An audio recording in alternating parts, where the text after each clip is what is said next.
وحشتيني قوي من الفيديو اللي فات، وزي ما شفتي في عنوان الفيديو انا جايه اقول لك ازاي تختاري شنطه الجامعه بتاعتك، وايه المناسب وايه اللي مش مناسب وايه اللي تبعدي عنه.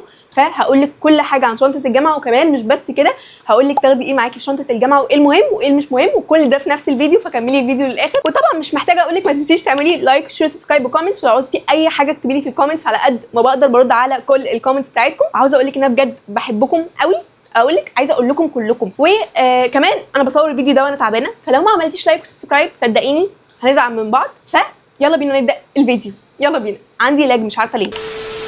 طيب الاول هقول لك ايه الشنط الكويسه والمناسبه للجامعه واللي هتساعدك في الجامعه، وبعد كده هقول لك ايه الشنط اللي تبعدي عنها واللي مش هتساعدك قوي في الجامعه. طيب زي ما قلت لك هنبدا الاول بالشنط اللي بجد هتريحك في الجامعه وهتساعدك في الجامعه. لكن لو انت من تيم الشنط الصغيره اللي هو اخد معايا قلم والمحفظه بس، احب اقول لك ان الفيديو ده مش ليكي تماما. يعني شنط الجامعه من متوسطه لكبيره معروفه، لكن ممكن لو انت عندك محاضره واحده تروحي بشنطه صغيره، ماشي مفيش مشكله، او عندك امتحان تروحي بشنطه صغيره. لكن لو انت عندك يوم طويل في الجامعه صدقيني الشنط دي مش هتساعدك تماما، واللي هو هتبقي شايله كل حاجه على كتفك. ليه بجد؟ اول نوع معانا في الشنط اللي بجد هتساعدك في الجامعه هي التوت باج بكل انواعها وكل اشكالها، حرفيا هتكون مفيده وهتساعدك جدا في الجامعه. فتعالي اوريكي نوع من الشنطه التوت باج او التوتي باج على حسب ما تنطقوها. طيب اول نوع من التوت باج وابسط نوع من التوت باج هو العادي خالص الساده ده، بس حرفيا بيشيل معاكي حاجات كتيره قوي. عيبه الوحيد ان هو مش متقسم من جوه، لكن حجم كبير. هياخد معاكي لانش بوكس لو هتاخدي، هياخد كتابك مذكرتك، هياخد كل حاجه، حرفيا بياخد كل حاجه. فتقدر تشيل معاكي اوزان كتيره، وغير كده ايديها بتكون مريحه، وخصوصا لو عملتيها الايد دي. وتقدري كمان تجيبيها ساده وتطبعي عليها اي برنت انت عاوزاها، زي ما انا عامله طبعت عليها هاري بوتر. لان لو انتم مش عارفين فانا بوتر هيد، فتقدري حرفيا تجيبي منها كذا لون وتجيبيها بكذا شكل وبكذا منظر، فتقدري تنسقيها يعني على كذا اوتفيت وتعملي لها ستايلنج. فبتبقى حلوه جدا وشيك جدا في اللبس، وفي نفس الوقت بتاخد كل حاجاتك ومريحه، كمان فئه سعريه كويسه جدا فما بتكونش غاليه، فتقدري تجيبي منها كذا واحده. فدي اول واحده ارشحها لك، صدقيني حلوه جدا وبتشيل حاجات كتيره قوي. طيب النوع اللي بعده من التوت باج هو الكروس، واعتقد ان انتوا بتشوفوني كتير قوي لابساه، لان انا بجد بحب البس شنط كروس جدا، وخصوصا كمان التوت باج لان هم بجد بيشيلوا حاجات كتيره قوي، وفي نفس الوقت اشكالهم حلوه وبجد مريحين جدا. فانا شايفاها اوبشن تحفه للجامعه، بجد تحفه، وكمان للجامعه والدروس وكل حاجه. بجد انا بحب البسهم قوي، بجد بحسهم مريحين وبيشيلوا كل حاجه. فده اوبشن تحفه للجامعه والكليه، وعامه انا ما بستغناش عنهم. وبحب كمان الحجم ده عشان بيشيل كل حاجه وفي نفس الوقت مش كبير قوي، فتحفه. نيجي بقى للشكل اللي بعده من التوت باج، هو اللي ممكن يتمسك كده في الايد اهو كده، او يتمسك على الكتف كده، بيكون كده. فده برده بيتلبس بطريقتين، يعني تحفه ومريحه، وحجمها اكبر كمان من اللي فاتوا فبتشيل حاجات اكتر، وفي نفس الوقت شكلها تحفه. وغير كده ممكن تطبعوا عليها اي حاجه، انا برده دي كانت ساده طبعت عليها برده حاجه لهاري بوتر كده. وغير كده حجمها بيكون بجد كبير قوي فبتشيل حاجات كتيره قوي، وكمان بيكون فيها جيب من جوه كده.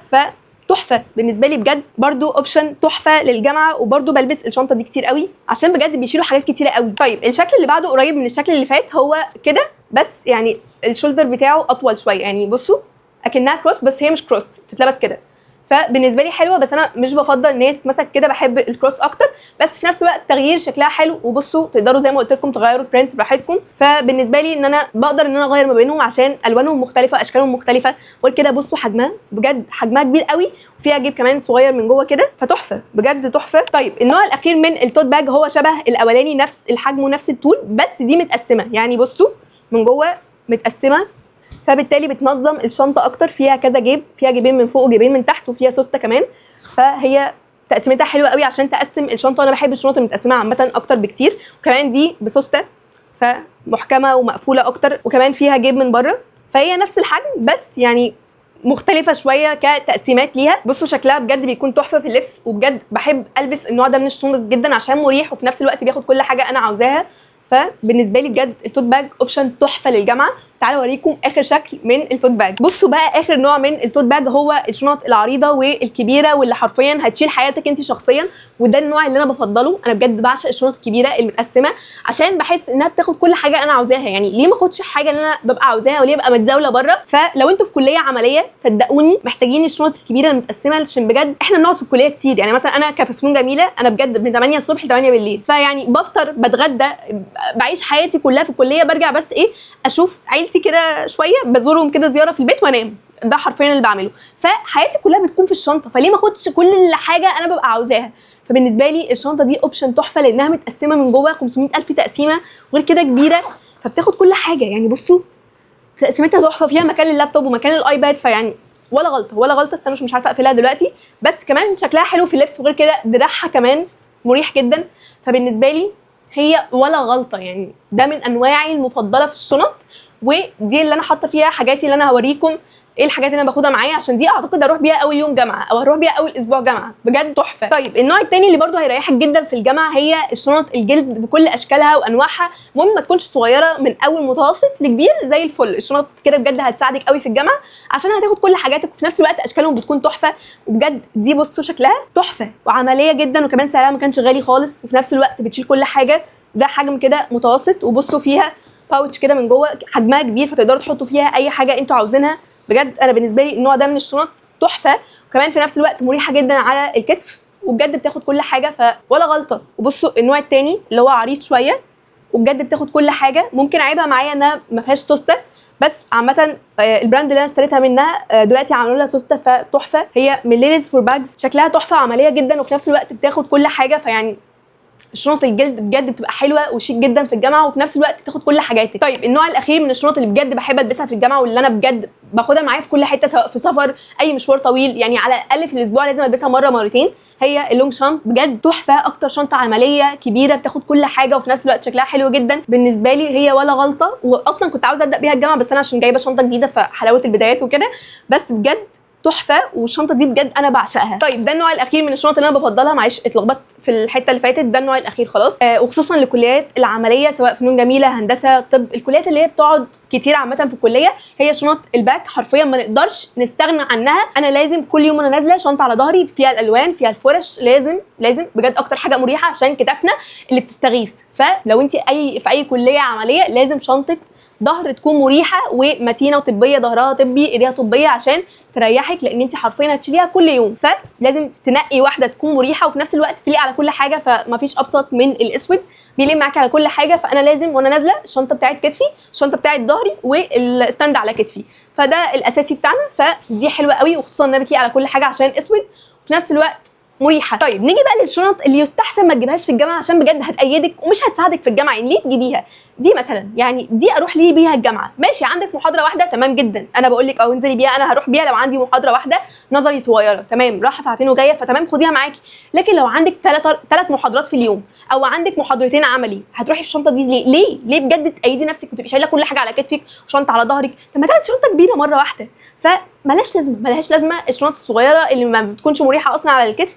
والشنطه دي مثلا، يعني ليه اخد شنطه بالحجم ده ما بتاخدش غير التليفون؟ بجد هتأيدي نفسك على الفاضي. يعني ماشي عندك امتحان روحي بيها، عندك محاضره واحده روحي بيها، لكن ما تأيديش نفسك في الجامعه، صدقيني مش هتفيدك. يعني انت لو خارجه جيبيها. الشنط دي برضو بفضلها في الامتحانات اكتر، اهي برضو دي نفس خامه التوت باج، بس بفضلها في الامتحانات اكتر عشان ما بتاخدش حاجه، هي يا دوبك المقلمه وموبايل بس. نيجي بقى لاخر نوع شنط انا بجد ما بفضلهوش عامه في اي حاجه، ممكن بس في الخروجات والبحر، لكن غير كده لا. شنط الكروشيه يعني بجد مش هيفيدونا في الجامعه خالص، ما بياخدوش غير التليفون حرفيا. دي بجد ما بتاخدش غير التليفون، انا مش ببالغ، تليفون بس. فليه تأيدي نفسك بالشكل ده؟ عارفه ان اشكالهم حلوه قوي، بس دوت للخروج مش للجامعه. والشنط الكبيره بتاعت الكروشيه للجامعه، حرفيا لو حطيتي اي قلم بيقع منها، حطيتي فلوس بتقع منها.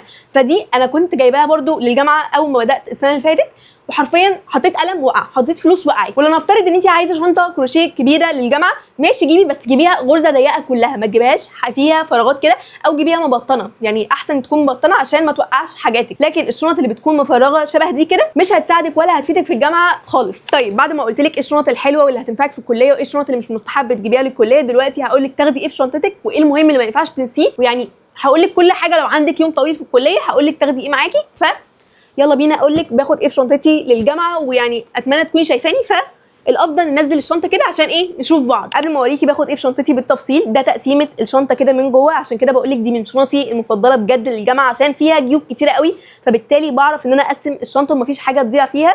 فبالنسبه لي من احلى الشنط بجد اللي ممكن تجيبوها للجامعه. تعالي بقى اوريكي باخد ايه معايا في الشنطه وانا رايحه الجامعه يوم كبير، يعني بروح من 8 الصبح ل 8 بالليل. تعالي اوريكي باخد ايه معايا. اول حاجه بكون واخده ميه، بس هي مش حاطاها دلوقتي، بس ببقى واخده دايما ازازه ميه معايا، كده كده هشتري هناك ازازه وازازتين، بس بروح معايا يبقى معايا ميه ساقعه عشان اشربها اول ما اوصل، كده ببقى محتاجه ميه ساقعه. فدي اول حاجه اساسيه ما ينفعش نستغنى عنها، هي واللانش بوكس بتاعنا لو هنفطر وهنتغدى في الكليه، فباخد معايا فطاري وبتغدى في الكليه. طيب بعد كده معايا كفر لنضاره النظر عشان لو حبيت ان انا اقلعها. ساعات كتير قوي ببقى محتاجه ان انا اسند مثلا دماغي شويه او اريح شويه فبقلع النضاره. ونضاره الشمس برده عشان ساعات كتير قوي ببقى نازله اروح اجيب اكل واحنا يعني الفود كورت بعيد شويه عن الكليه فبنضطر نمشي في الشمس كتير فمحتاجه نضاره الشمس كده كده عشان برده لو حبيت ان انا اتصور او حاجه. ومعانا الباوتش دي، والباوتش دي كمان واحده صغيره وواحده كبيره ما اقدرش استغنى عنهم في اي شنطه حرفيا سواء مسافره نازله مشوار طويل فلازم يكونوا معايا. اول واحده الصغيره بصوا فيها ايه، فيها اول حاجه مثلا الفيتامينز بتاعتي لو بتاخدوها الصبح فخلوها دايما معاكم شريط في الشنطه عشان ما تنسوهاش. ومسكنات لو انتوا في كليه عمليه اكيد هتحتاجوا المسكنات اكيد للصداع وتسكين الجسم وكده. مستيكه ما اقدرش استغنى عنها وانا برسم، لازم حاجه اساسيه مستيكه وحاجه اشربها، حاجه اساسيه فلازم يبقى معايا مستيكه في الشنطه. توكتين عشان التوك بتضيع مني دايما فتوكتين عشان وانا برسم الم شعري. لا دول 3 توك كمان اهو كده تمام. وده بقى هقول لكم ليه، ده عشان انا بقلع خواتمي في الكليه فدايما بيضيعوا مني فدايما بقيت بخلي معايا اي يعني بوكيت كده صغيره عشان احط فيها خواتمي عشان ما تضيعش مني وبسهوله الاقيها كمان في الشنطه. فلازم يكون معايا حاجه صغيره كده. ده كنت جايبه فيه تقريبا حلق او حاجه فخليته للخواتم بتاعتي. وبعد كده في الصابون الصغير ده من فندق كنا مسافرين واخدته من الفندق بجد بستخدمهم كتير قوي في الكليه سواء بغسل ايدي او بغسل الفرش فبقى محتاجه صابون. في صابون في الكليه بس بفضل الصابون ده للفرش بصراحه عشان ريحته حلوه اولا، ثانيا غير كده بينظف الفرش كويس قوي فبحتاجه عشان اغسل بيه فرش الرسم. ومعايا بونبوني عشان وانا برسم او لو لقيت اي حد صغير او كده بديله بونبوني. وفي ليب جلوس صغير، انا حرفيا هتلاقوا معايا كذا ليب جلوس دايما معايا في الشنطه ليب جلوسز عامه. انا كنت ناسيه ان انا حاطه ده اصلا، ده شكله كيوت قوي اصلا من ماركه كوريه بس حلو لذيذ وخفيف. ومعايا كمان مبرد صغنون حديد، بحب قوي الموارد الحديد عشان مش بتبوظ فدي كده اول بوكيت بيكون فيها الادويه والحاجات الاساسيه اللي هو بجد ما اقدرش استغنى عنها. وتعالوا بقى اوريكم الباوتش الثانيه فيها ايه. بصوا ده كده شكلها حرفيا بتاخد كميه حاجات مش طبيعيه. بصوا اول حاجه وايبس، الميني وايبس ده اساسي، وكمان ساعات باخد معايا الكبير باخده كده كده معايا في الفايل بتاع الفرش والالوان وكده. في كده كده وايبس كبير عشان بفضل امسح طول ما انا قاعده، بمسح الكراسي قبل ما اقعد، بمسح ظهري قبل ما اقعد عشان الالوان. اول ما دخلت الكليه اول سيكشن الوان حرفيا طلعت متبهدله، ظهري كان كله الوان، لازم نمسح الحيطه، لازم نمسح الكراسي، الاستندات، كل حاجه بيبقى عليها الوان فلازم نمسحها قبل ما نقعد، وغير كده بعد ما نخلص نمسح كل حاجه برده مكاننا. ومبرد تاني، المبارد اللي هي الخشب الصغيره دي عشان ايه لو عطلنا بجد مهمه جدا. و ليب بالم دوت كان من لوكال براند اهو كيوت قوي ولونه خفيف خالص فلذيذ معايا في الشنطه. هاند كريم النوع ده من كير بجد انا بحبه قوي وريحته حلوه ومش بيلزق ايدي مع ان في ناس كتير قوي مش بتحبه بس انا بجد بحبه قوي اهو. وميني برفيوم اكيد عشان يعني لازم، ريحتها تحفه، ريحتها تحفه بجد اهي. وكمان ليب بالم تاني يعني مش عارفه ليه واخده 2 بس بصراحه بحتاجهم وبستخدمهم لازم كل ساعتين تقريبا برطب شفايفي. فالنوع ده من فلامينجو تحفه واحلى من ده كمان بس بجد ده تحفه فنيه يعني، ده حلو بس ده تحفه فنيه فلو ما جربتوش انصحكم بيه. بقاله معايا تقريبا 1.5 سنة ولا غلطه يعني بجد بعشقه ومش بيخلص خالص تحفه. وكمان معايا سان ستيك عشان كل ساعتين نعمل كده ايه كده بكل سهوله فتحفه. ده كده شكله اهو بجد ولا غلطه ويعني بينفع وحجمه صغير ويعني تحفه. وكمان معايا ميني برفيوم تاني بجد دوت من لوكال براند تحفه، ريحتها تحفه، عندي منها كبيره وقربت تخلص وفعلا ولا غلطه بحبها قوي قوي يعني. بصوا قربت تخلص مع الاسف حلوه قوي برده. ده ميني بادي سبلاش، هم كده احجامهم صغيره خالص فباخدهم معايا بصراحه دايما.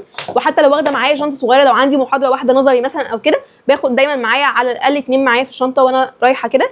وده اختراع هايل بجد دوت اللي هو برفيوم ستيك كده بحطه على اماكن النبض وبجد بيثبت اليوم كله، بحطه قبل ما انزل وبعد ساعتين و24 ساعه بحطه تحفه. ودوت برده من لوكال براند ريحتها خطيره يا جماعه بجد ريحتها حلوه قوي. وده هاند كريم بص شكله كيوت قوي. و ليب اويل بتاع ايفون ده حلو قوي بصراحه، حلو بيدي لمعه بس حلو يعني بحسه كمان بيرطب الشفايف حلو قوي. وكمان ليب لاينرز، انا عارفه ان ده قلم حواجب انتوا قلتوا لي انا ما كنتش اعرف بصراحه، وده اسوأ ليب لاينر ممكن تحطوه بس بيدي لون وبيثبت عشان كده بحبه بصراحه اهو بتاع ام ان. وده بتاع شي جلام بشع بس يعني بستخدمه عشان جبته تمام بس هو بجد بشع محدش يجيبه عشان بجد على الفاضي، ربع ساعه وبيتشال. قصافه عشان للطوارئ، قصافه صغيره عشان لو في اي ودنه او اي حاجه بجد ما بقدرش اقعد 5 دقايق، بحس ان انا صوابعي كلها بتوجعني، فلازم قصافه للمواقف اللي زي دي.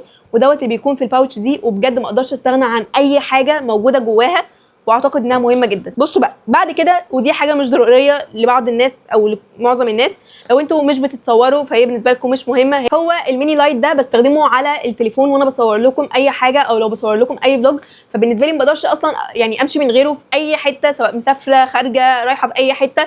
بالليل التصوير بيه بيكون حلو قوي، لو قاعده مكان الاضاءه فيه مش كويسه فهو بيظبط لي الاضاءه، وحجمه كتكوت خالص وصغنون كده، فعادي ان انا احطه في اي شنطه. فلازم معايا، واكيد لازم معايا الكحول، ده انا ما اقدرش استغنى عنه مهما عملته. معايا وايبس معايا، بس لازم الكحول، وخصوصا لو انتوا في فطون جميله، صدقوني يعني بجد كل حاجه بيقولوا عليها الوان، فلازم الكحول. وبعد كده في الميني باوتش دي اهي من غيمه، دي لوكال براند.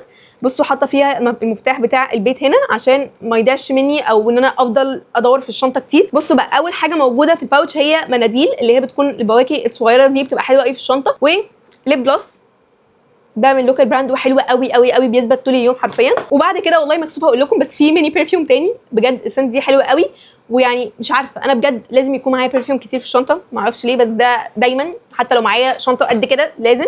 وده برفيوم تاني اهو. انا بصراحه ده انا كنت جايباه جديد للجامعه، يعني انا جايباه صغير للجامعه عشان اخده معايا، فاكيد لازم اخده معايا. طيب بعد كده، والحاجه الاساسيه في شنطتي هي الوالت بتاعتي. جماعه بجد انا عندي مرض اسمه اشتري محافظ، كل ما محفظه تعجبني بروح اشتريها، وده مرض، لان انا عماله اشتري في محافظ واجمعهم، بقى فرحانه جدا ان انا بجمع كل الاشكال دي وان انا عاجبني. طب وايه، هنحط الفلوس في ايه يعني؟ ما الفلوس كده بتخلص عليهم وانا ما بحطش فلوس. بس انا ما قدرتش اقاومها، يعني بجد شكلها حلو قوي. بصوا تحفه، دي من لوكال براند برضو اسمها هيليو، تحفه يعني بجد شكلها حلو قوي.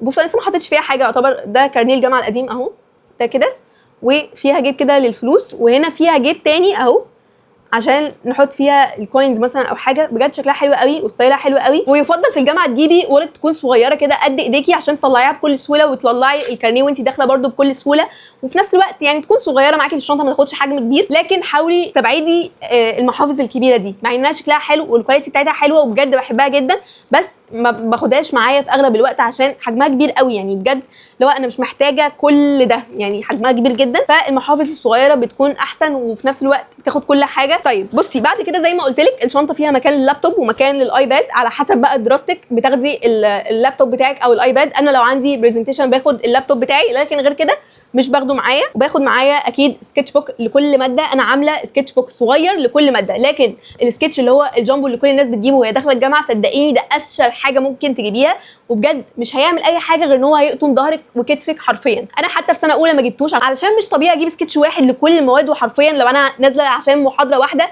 مضطره ان انا اشيله وهو فيه كل المواد، فحرفيا ليه اشيل كل ده وانا عندي محاضره واحده؟ بجد ملوش لازمه.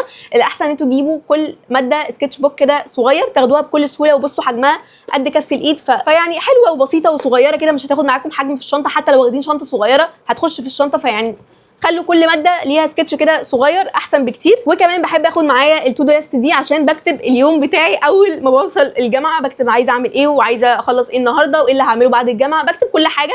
بصوا هي كده، وبشد كل ورقه بعد ما بخلص بحطها في السكتش بوك بتاعي، فبالنسبه لي حلوه قوي. وباخد معايا كمان ستيكي نوتس اهي، بصوا دي احجام واشكال مختلفه في الشكل ده اهو، ودي ستيكي نوتس ستيتش حلوه قوي، دي لسه جايباها جديده شكلها حلو قوي.